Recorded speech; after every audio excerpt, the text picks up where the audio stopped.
Olá, neste vídeo nós vamos analisar os incisos 4º, 7º, 8º e 9º do artigo 114, que trata da competência da Justiça do Trabalho.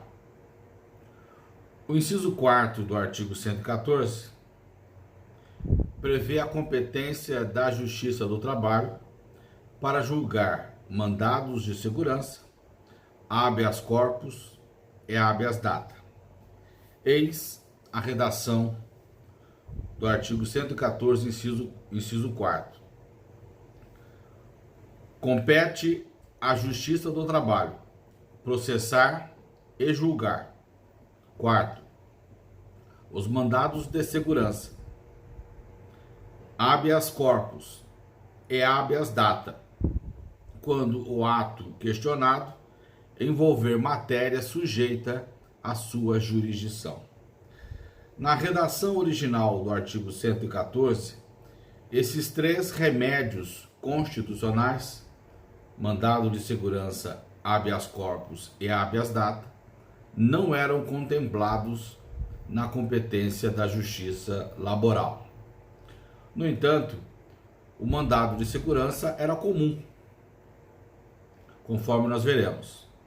Mas não havia previsão na Constituição e nem na legislação infraconstitucional para julgamento de habeas corpus e habeas data.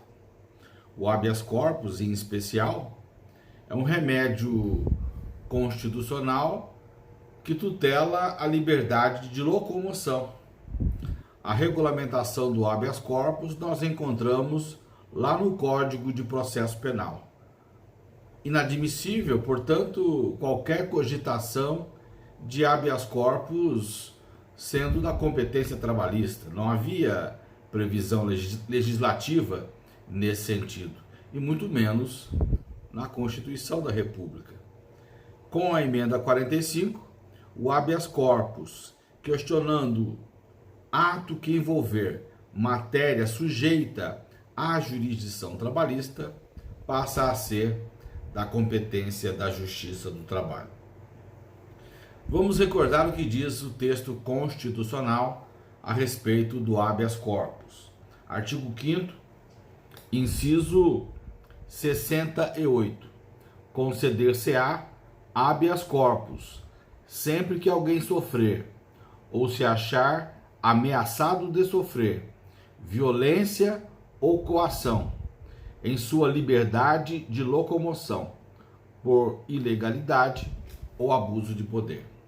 Então, o habeas corpus tutela o direito de ir e vir e de permanecer, o direito à liberdade de locomoção. Quando esta liberdade de locomoção for ameaçada por violência ou coação, decorrente de ilegalidade ou abuso de poder. Em qual hipótese seria cabível o habeas corpus na Justiça do Trabalho? Ainda na Constituição da República, observamos o inciso 67, que diz: não haverá prisão civil por dívida, salvo a do depositário infiel.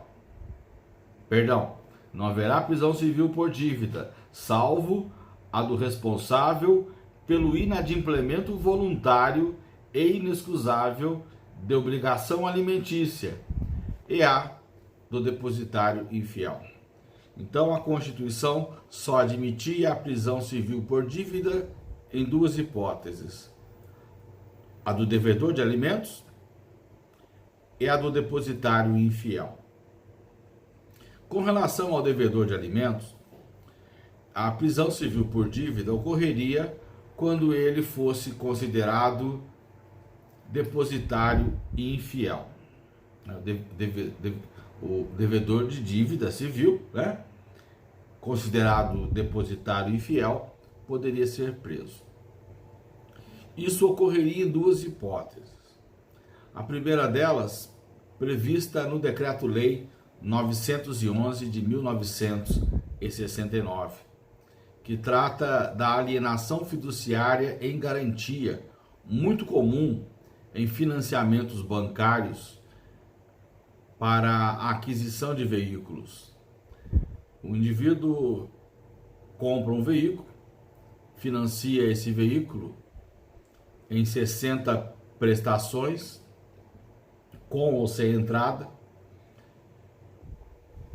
e assina um contrato de alienação fiduciária em garantia, regulamentado pelo Decreto-Lei 911 de 1969.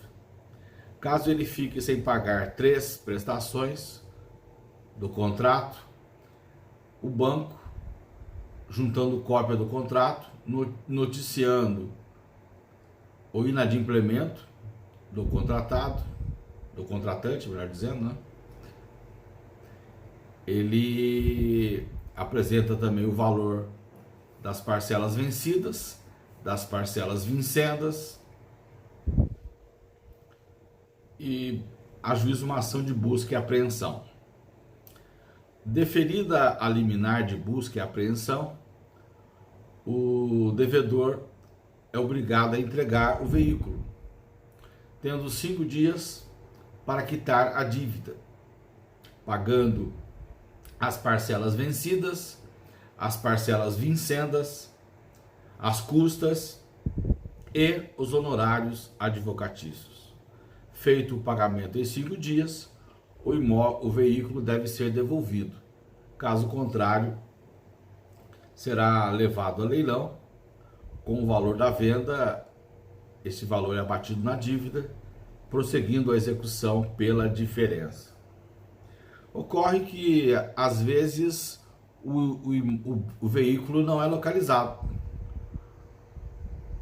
não ocorrendo a busca e apreensão.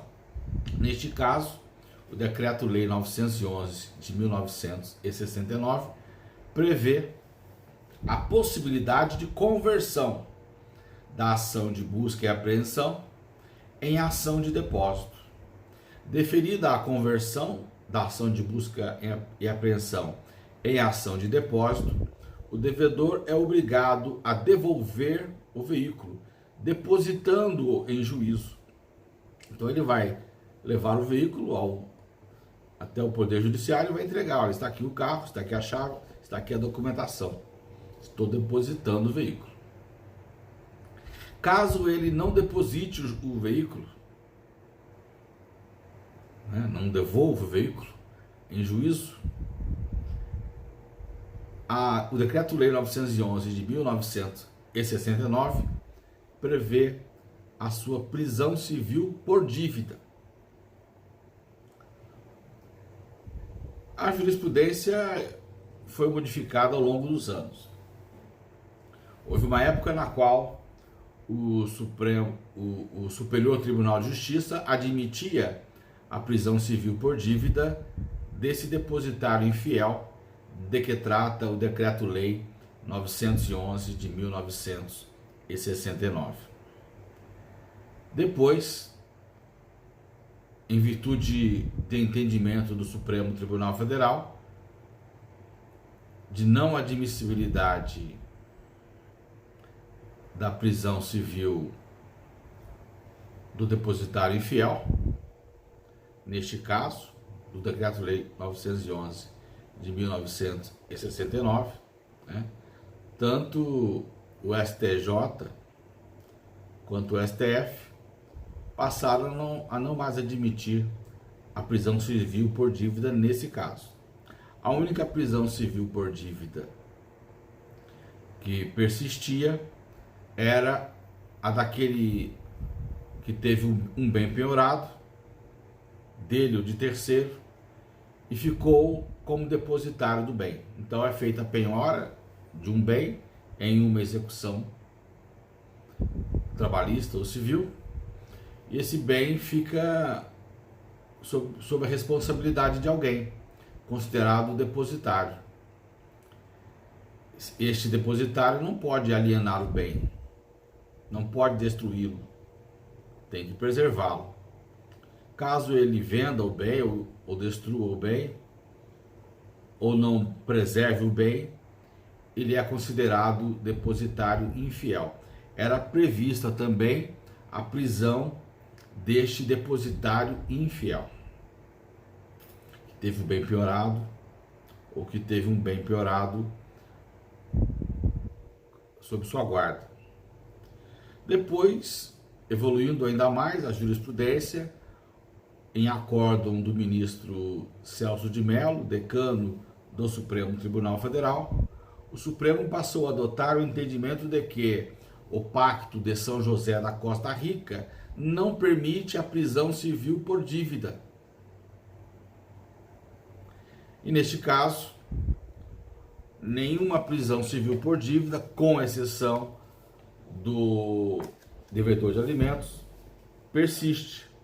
Ou seja, não há mais a possibilidade de prisão civil por dívida do depositário, seja ele aquele que teve um bem que foi penhorado sob sua guarda, seja ele aquele do Decreto-Lei 911 de 1969.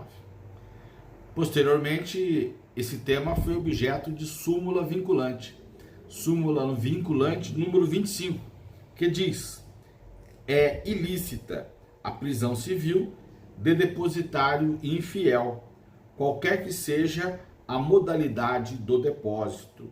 Essa súmula vinculante foi publicada no Diário Oficial no dia 23 de dezembro de 2009. Então, para o Supremo Tribunal Federal, a única prisão civil por dívida que persiste é a do devedor de alimentos, né? O depositário infiel não pode mais ser preso. Súmula vinculante 25. Apesar disso, imaginemos que o juiz do trabalho decrete a prisão civil de um executado que teve um bem penhorado, que ficou como depositário deste bem, mas que posteriormente alienou este bem. Sendo ele considerado depositário infiel, o juiz do trabalho decretou a sua prisão. E você, como seu advogado, tem que defendê-lo. Qual o remédio constitucional cabível? Habeas corpus. Remédio constitucional que tutela a liberdade de locomoção.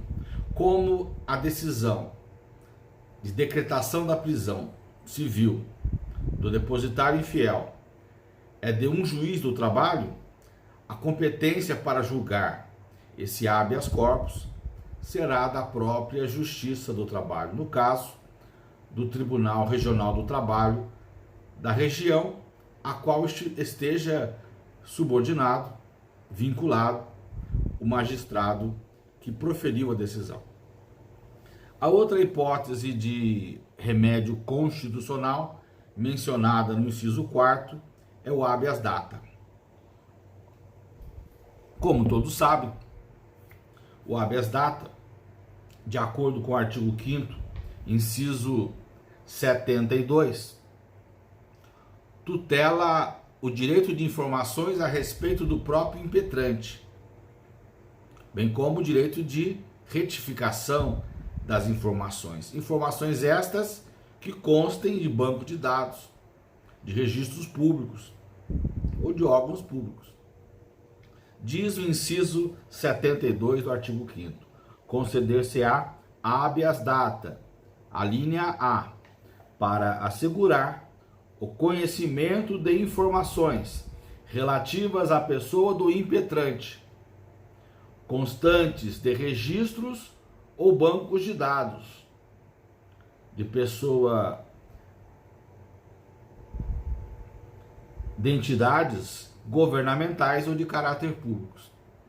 B, para retificação de dados, quando não se prefira fazê-lo por processo sigiloso, judicial ou administrativo. Então, o próprio impetrante, aquele que está ajuizando o habeas data, pleiteou informações a seu próprio respeito, informações estas que constam de registros ou banco de dados. Essas informações foram negadas. São informações a seu próprio respeito. Remédio constitucional cabível é o habeas data. Fornecidas as informações, caso haja erro e seja necessária a retificação, o habeas data também é remédio constitucional para a retificação das informações. No caso do inciso 4º, caberá habeas data quando o ato questionado envolver matéria sujeita à jurisdição trabalhista. Imaginemos a seguinte situação: uma empresa pretende participar de um procedimento licitatório. Ela deverá apresentar os documentos exigidos pela lei de licitações.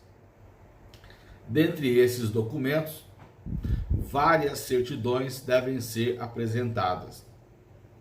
A Lei 8666 de 1993, a Lei de Licitações e Contratos Administrativos, exige para a habilitação de uma empresa no processo licitatório a apresentação da chamada certidão negativa de débitos trabalhistas. Pois bem, se essa empresa pleiteou na Justiça do Trabalho uma certidão negativa de débitos trabalhistas e essa certidão não foi fornecida, sendo a certidão a respeito de informações dela própria, o remédio constitucional cabível é o habeas data.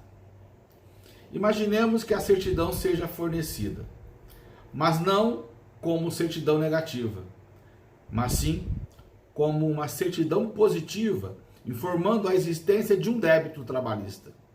Ocorre que a empresa já pagou este débito, ela tem o documento comprovando o pagamento e solicita, apresentando o documento, a retificação da certidão, para que conste que não há débito. O débito apontado naquela certidão já foi pago. Está aqui o recibo. No entanto, o juiz do trabalho se recusa a retificar a certidão, dizendo que o débito permanece. Para a retificação do dado, cabe também habeas data.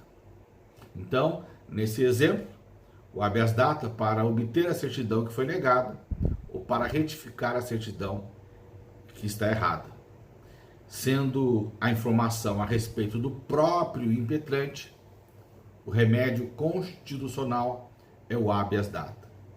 Mas imaginemos que quem pleiteia a certidão não é essa empresa, mas a empresa concorrente. A empresa concorrente quer provar que aquela empresa que pretende participar do processo licitatório possui débito, pleiteia a certidão e é negada a certidão. O direito de obter certidão de órgãos públicos tem também fundamento constitucional. No artigo 5º, inciso 34, diz: são a todos assegurados, independentemente do pagamento de taxas, a linha B, a obtenção de certidões em repartições públicas para defesa de direitos e esclarecimento de situações de interesse pessoal. Ora, essa certidão não é sigilosa. A respeito da outra empresa, não é matéria sujeita a sigilo, não pode ser negada. A negativa é um ato ilegal. Portanto, nesse caso, não há fundamento para negar a certidão. Só que a certidão não é a respeito da impetrante, mas de outra pessoa, da outra empresa. Neste caso, não caberá habeas data, e sim mandado de segurança. O mandado de segurança está previsto no artigo 5º, inciso 69, com a seguinte redação: conceder-se-á mandado de segurança, para proteger direito líquido e certo, não amparado por habeas corpus ou habeas data, quando o responsável pela ilegalidade ou abuso de poder for autoridade pública ou agente de pessoa jurídica no exercício de atribuições do poder público. Então, para verificar se é o caso de mandado de segurança, primeiro temos que ver se é o caso de habeas corpus. O habeas corpus, como vimos, tutela a liberdade de locomoção, não é o caso. O habeas data tutela o direito de informações a respeito do próprio impetrante, também não é o caso. As informações são a respeito de outra pessoa jurídica. Então, é o caso de mandado de segurança, que também vai exigir a ofensa a direito líquido e certo. O que vem a ser direito líquido e certo? Direito líquido e certo é aquele que basta alegar e provar com documentos. Não é necessária qualquer outra prova. Não é necessário ouvir as partes.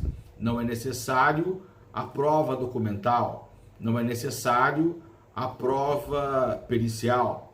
Não é necessária a exibição de documentos. Nenhum outro meio de prova será necessário para provar aquilo que está sendo alegado. Basta alegar ou provar. Basta alegar e provar com documentos, né? Às vezes nem precisa de documento. Isso é direito líquido e certo. Se houver necessidade de qualquer outra prova que não a prova documental, não há direito líquido e certo. Então, a ofensa ao direito líquido e certo, que não seja amparado por habeas corpus e nem por habeas data, sendo o ato praticado por ilegalidade, contrário à lei, ou abuso de direito, ou um desvio de finalidade, sendo a autoridade coatora uma autoridade pública ou pessoa jurídica no exercício de atribuições do poder público, caberá mandado de segurança. Então, nesse caso, uma empresa que pretende participar de um procedimento licitatório quer informações a respeito de outra empresa concorrente, sendo a informação a existência ou inexistência de dívida trabalhista, negada a certidão pela Justiça do Trabalho, o que não tem fundamento no artigo 5º, inciso 34, alínea B, caberá mandado de segurança. Esse mandado de segurança também será julgado pelo Tribunal Regional do Trabalho da respectiva região, se a autoridade coatora for o juiz do trabalho. Quando a autoridade coatora é o presidente do Tribunal Regional do Trabalho, quem julgará o mandado de segurança, o habeas corpus ou o habeas data, será o Tribunal Superior do Trabalho. No caso do mandado de segurança, não era novidade, ele já era cabível no processo do trabalho. Era comum mandado de segurança contra administradores públicos, prefeitos, diretores de autarquias não, diretores de empresas públicas ou sociedades de economia mistas, né? Quando contratassem pelo regime seletista. Antes da ADI 2135, dígito 4, até se admitia o diretor da autarquia também, caso contratasse pela CLT, né? Nós já vimos que a ADI 2135, dígito 4, estabeleceu o entendimento de que a administração direta e autárquica só pode contratar pelo regime estatutário, permanecendo no regime seletista apenas para as empresas públicas e para a sociedade de economia mista. Então, quando havia contratação pela CLT, né, inclusive por prefeituras e autarquias, antes da ADI 2135, dígito 4, e pelas empresas públicas e sociedades de economia mistas, que sempre tiveram regime seletista, por força da previsão constitucional do artigo 173, parágrafo 1º, inciso 2º da Constituição. Esse mandado de segurança era da competência da Justiça do Trabalho, então isso era comum. Como era comum, mandado de segurança contra o juiz do trabalho, quando este, por ilegalidade ou abuso de poder, violasse direito líquido e certo. Um exemplo. Mais para frente nós veremos que no processo do trabalho, para que seja cabível o mandado de segurança, não pode ser cabível recurso. Veremos também que no processo do trabalho, para ser cabível o mandado de segurança, além de não ser cabível recurso, também não pode ser a hipótese de correição parcial. Ou, em outras palavras, se couber recurso, não cabe mandado de segurança. Se não couber recurso, mas couber correição parcial, que ataca o procedimento, também não será hipótese de mandado de segurança.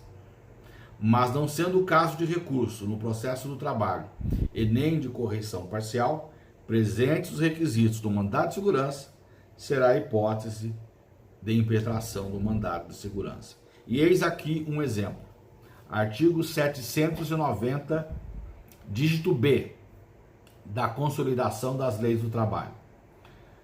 Dispõe o artigo 790, dígito B, a responsabilidade pelo pagamento dos honorários periciais é da parte sucumbente na pretensão objeto da perícia, ainda que beneficiária da justiça gratuita. Ou seja, no processo do trabalho, toda vez que houver pedido de adicional de insalubridade ou adicional de periculosidade, obrigatoriamente o juiz tem que nomear perito. Então, esse perito nomeado vai até o local e vai fazer uma perícia.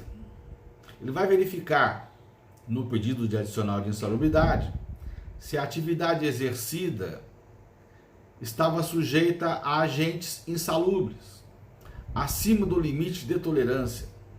Qual é o agente insalubre? Esse agente insalubre tem que estar previsto na norma regulamentadora número 15 do Ministério do Trabalho. É aquele agente que causa dano à saúde. O perito vai verificar se a empresa fornecia equipamento de proteção individual, se o empregado utilizava o equipamento de proteção individual, qual o índice da insalubridade, mínimo, médio ou máximo. A utilização do EPI reduzia a insalubridade a níveis satisfatórios? Se reduzia a níveis satisfatórios, não é devido ao adicional de insalubridade. Se não reduzia a níveis satisfatórios, qual era o nível? Se fosse mínimo, o adicional devido é de 10%. Se médio, adicional de 20%. Se máximo, adicional de 40%. Incidentes sobre o salário mínimo.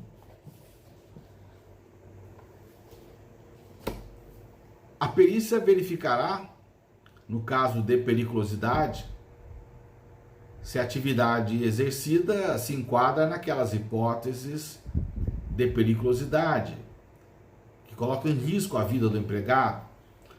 Hipóteses lá do artigo 193 da CLT e da Instrução Normativa número 16 do Ministério do Trabalho, a NR 16. Então, havendo atividade perigosa, o adicional de periculosidade será de 30%, incidente sobre o salário do empregado. Portanto, só com a prova pericial é possível deferir o pedido de adicional de insalubridade ou de periculosidade, sob pena de nulidade da sentença. Então, o juiz não pode deferir a insalubridade ou a periculosidade sem a prova pericial. Se ele fizer isso, a decisão será nula. Pois bem, muitos juízes do trabalho determinam aos empregadores, os reclamados no processo do trabalho, que eles antecipem os honorários periciais, que eles depositem um valor prévio para que o perito faça a perícia. E se a perícia for de que inexiste agente insalubre, que a atividade insalubre está dentro do limite de tolerância, ou inexiste atividade perigosa, ou seja, nas duas hipóteses, o vencido foi o reclamante, o empregado, mas o empregador já antecipou os honorários. Os honorários têm que ser pagos pelo vencido, portanto, não é cabível antecipação de honorários periciais no processo do trabalho. Os honorários só serão pagos após a perícia pelo vencido. Se o vencido for beneficiário da justiça gratuita, o próprio tribunal tem recursos para o pagamento dos honorários periciais. Se o reclamante for vencedor, vencido o reclamado, o empregador, pagará os honorários periciais. Mas não cabe antecipação de honorários. Artigo 790, dígito B.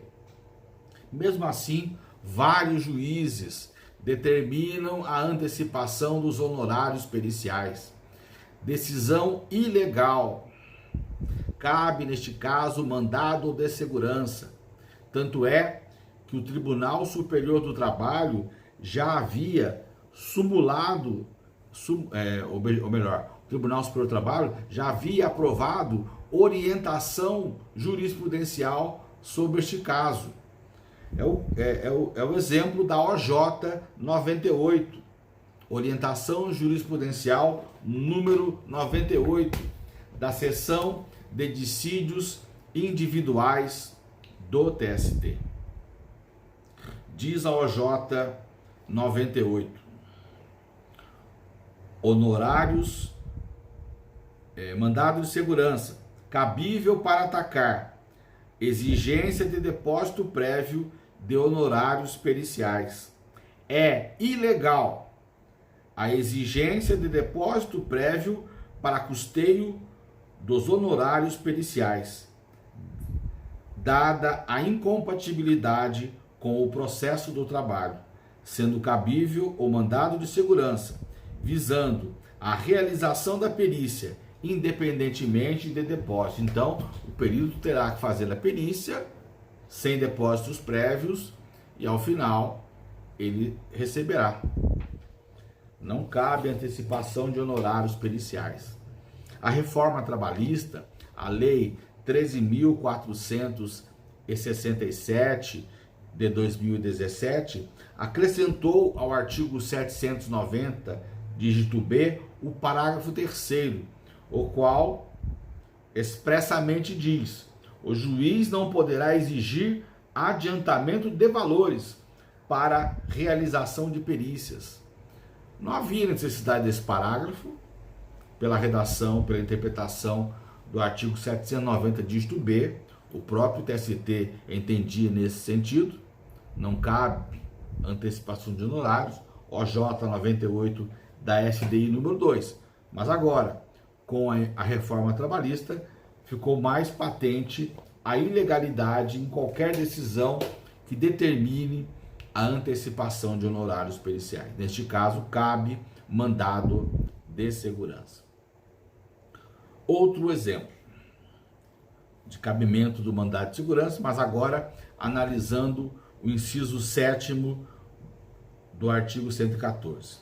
Diz o inciso 7º: as ações relativas as penalidades administrativas impostas aos empregadores pelos órgãos de fiscalização das relações de trabalho. Antes da emenda 45, as ações contra as penalidades administrativas impostas pelos órgãos de fiscalização das relações de trabalho eram julgadas pela Justiça Federal, porque era uma ação em face da União. É o Ministério do Trabalho, hoje, Secretaria das Relações de Trabalho, que faz a fiscalização trabalhista. Ou fosse uma ação em face do Ministério Público do Trabalho também, a competência para julgar a penalidade era da Justiça do Trabalho, não era da Justiça do Trabalho, mas sim da Justiça Federal, porque era ela que julgava essas ações contra a União. Agora, com a emenda 45, passou para a competência da Justiça do Trabalho. Então, se em uma fiscalização trabalhista a empresa for autuada, ela pode recorrer judicialmente desta multa, não mais na Justiça Federal, mas na Justiça do Trabalho. E dependendo da situação, pode ser o caso de impetração de mandado de segurança. Imaginemos que na fiscalização trabalhista, o auditor fiscal do trabalho interdite uma empresa, alegando que não há respeito às normas de segurança e higiene do trabalho. Ele simplesmente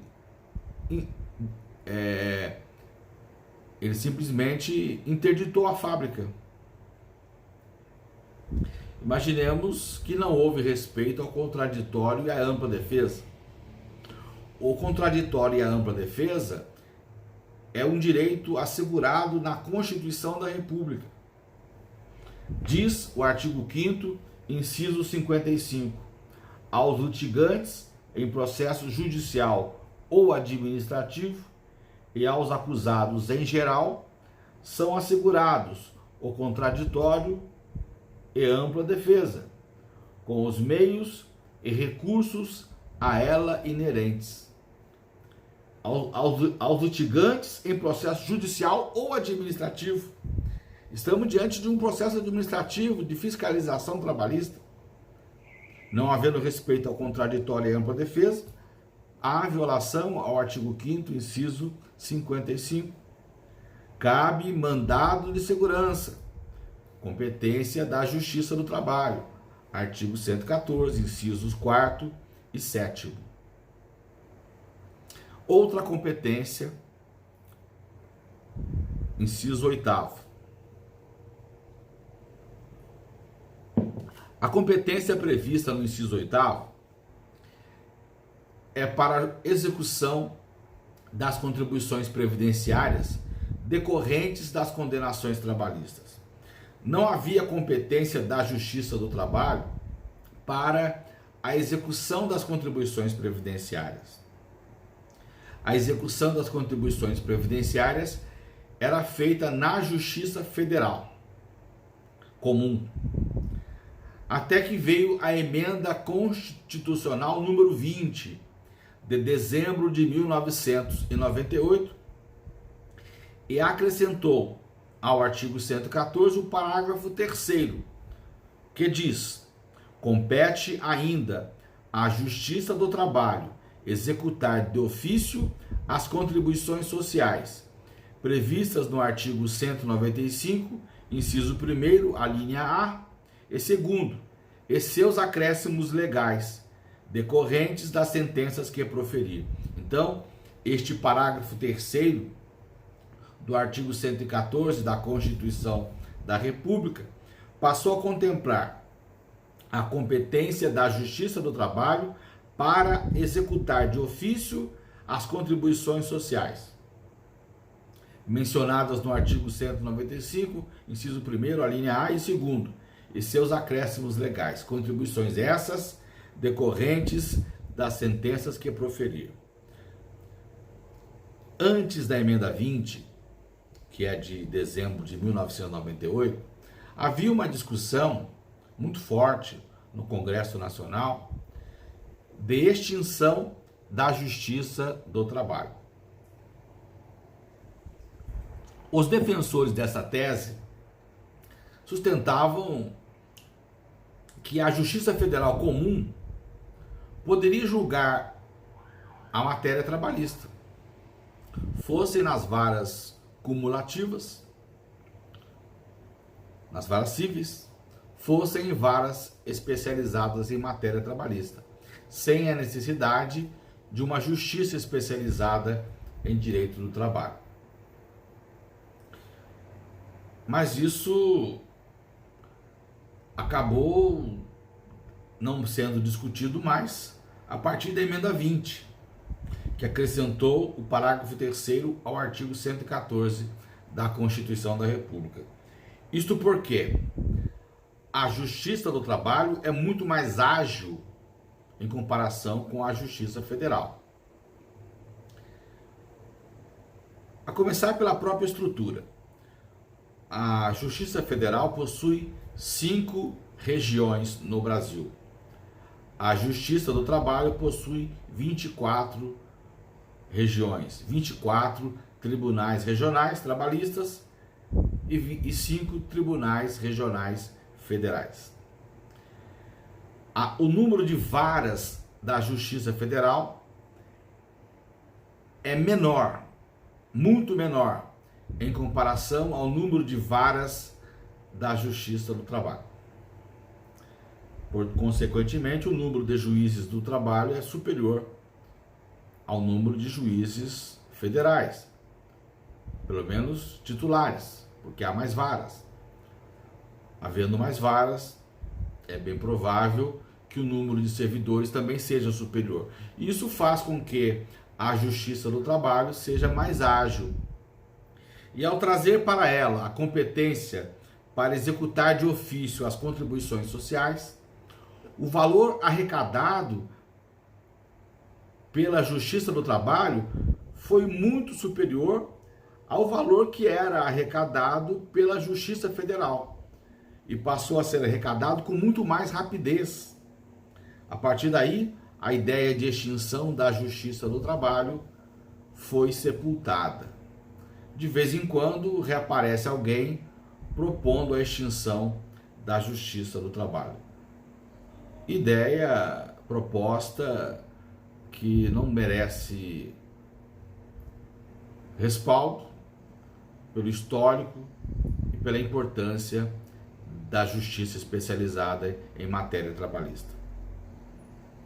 Mas de que trata essa competência? Hoje, com a emenda 45, aquilo que estava previsto no parágrafo 3º do artigo 114 está previsto no inciso 8º, a mesma redação: a execução de ofício das contribuições sociais previstas no artigo 195, inciso 1º, a linha A e 2º, e seus acréscimos legais decorrentes das sentenças que proferir.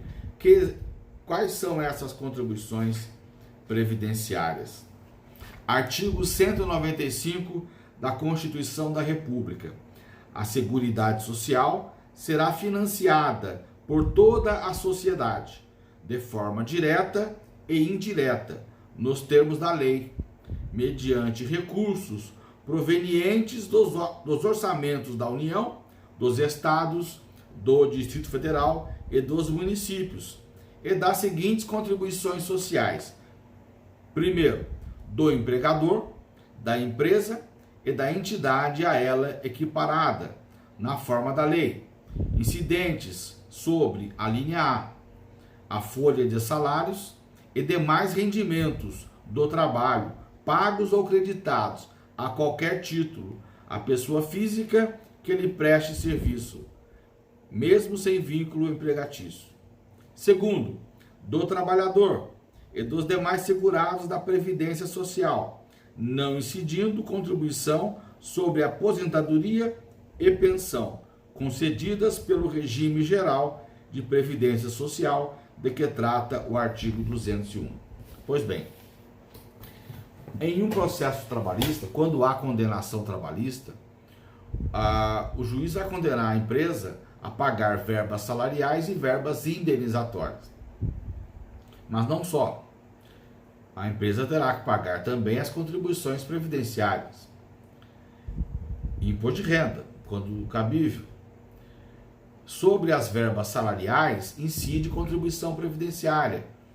A Lei 8.212 de 1991, a Lei de Benefícios da Previdência Social, estabelece quem são os contribuintes da Previdência e prevê também o chamado salário de contribuição, sobre o qual incide contribuição previdenciária.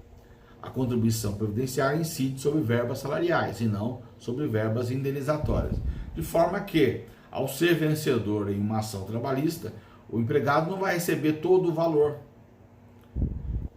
Parte do valor, objeto de condenação, vai para a União. São as contribuições previdenciárias, além do imposto de renda. Então, essas contribuições previdenciárias, que antes eram objeto de execução na Justiça Federal Comum, agora passam a ser executadas na própria Justiça do Trabalho. Mas não toda a contribuição social devida pela empresa, a União, mas apenas as contribuições sociais que decorram da condenação trabalhista. Essas é que serão objeto de execução de ofício pela própria Justiça do Trabalho. Por fim, o inciso 9. O inciso 9 prevê outras controvérsias decorrentes da relação de trabalho na forma da lei. Esse inciso 9 não é novidade, ele já existia, ele já estava previsto, não como inciso, mas no caput do artigo 114, ou seja, a competência já era prevista na redação original do artigo 114, que dispunha: compete à Justiça do Trabalho conciliar e julgar os dissídios individuais e coletivos entre trabalhadores e empregadores, abrangidos os entes de direito público externo e da administração pública direta e indireta dos municípios, do Distrito Federal, dos Estados e da União, e, na forma da lei, outras controvérsias decorrentes da relação de trabalho, bem como os litígios que têm origem no cumprimento de suas próprias sentenças, inclusive coletivas. Então, o 114 já dizia: e, na forma da lei, outras controvérsias decorrentes da relação de trabalho. A emenda 45 apenas inverteu a ordem, ao estabelecer outras controvérsias decorrentes da relação de trabalho, na forma da lei. Ou seja, a lei pode criar, pode prever outras competências para a Justiça do Trabalho, outras competências relacionadas a controvérsias que decorram da relação de trabalho. Mas, é claro, a lei não pode atribuir à Justiça do Trabalho competência criminal. Já falamos isso em outro vídeo. Em virtude de um acórdão relatado pelo ministro César Peluso, o Supremo Tribunal Federal fixou o entendimento de que a Justiça do Trabalho não possui competência criminal e que, para atribuir-lhe competência criminal, isso não pode ser feito mediante lei. Somente a Constituição poderá prever competência criminal trabalhista, de forma que apenas a emenda constitucional poderá ser utilizada para atribuir competência criminal à Justiça do Trabalho, de forma que nenhuma lei poderá prever competência criminal trabalhista para a Justiça do Trabalho.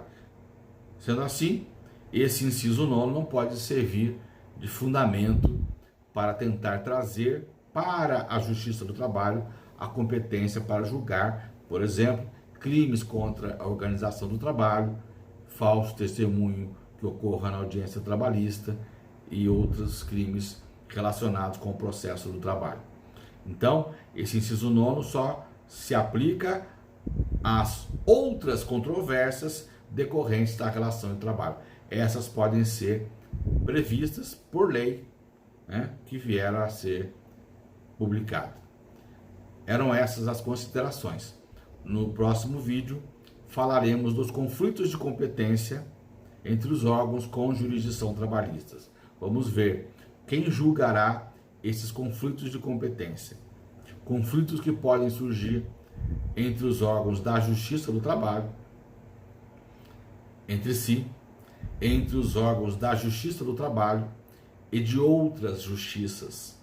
E nesse caso, veremos quem é que vai julgar, bem como os conflitos de competência que envolvam tribunais superiores. Vamos verificar quando a matéria será julgada pela Justiça do Trabalho, quando será julgada pelo Superior Tribunal de Justiça ou pelo Supremo Tribunal Federal. Até o próximo vídeo.